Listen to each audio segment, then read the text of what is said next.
Bonjour à toutes et à tous, bonjour Robert Gaillard. Bonjour Céline. Nous nous retrouvons pour cette 3e journée de la 102e foire internationale d'antiquités et de brocante au parc Gauthier.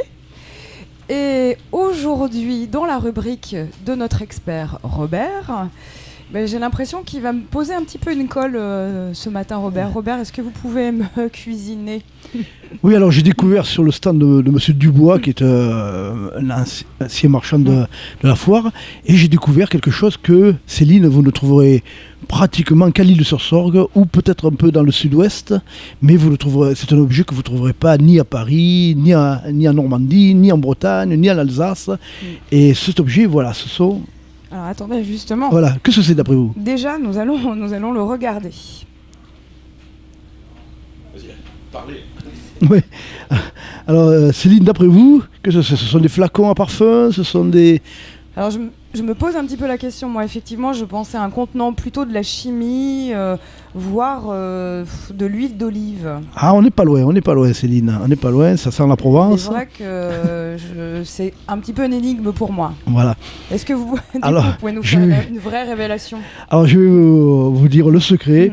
Eh bien tout simplement, ce sont des... Là il y en a beaucoup en plus, c'est super. Ce sont des bouteilles à truffes. À truffes. Puisque la truffe est dite du Périgord, mais c'est nous, le Vaucluse, qui produisons 90% des truffes en France. Et ces bouteilles qui étaient fabriquées à partir du XVIIIe siècle, et même celles-ci fin 18e, début 19e, elles sont toutes soufflées à la main. Mais oui, c'est donc un travail artisanal. Voilà. Alors pourquoi bouteilles à truffes ?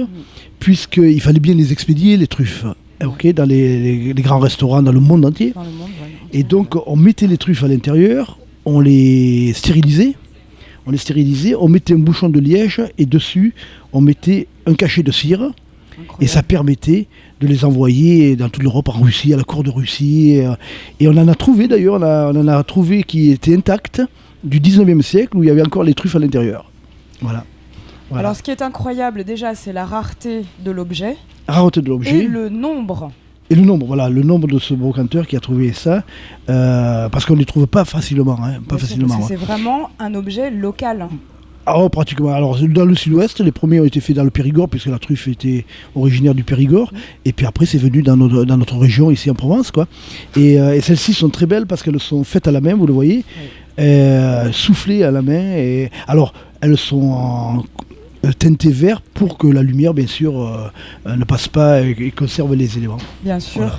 C'est encore une découverte incroyable. Et le petit secret, mais ça, je vous le dis quand même, Céline. Oui, vous pouvez nous le souffler. Voilà, c'est que depuis le XVIIIe siècle, les gens pensaient que la truffe était aphrodisiaque. Voilà. Ah, très bien. Très bien, écoutez, encore une très belle découverte avec notre expert sur le site.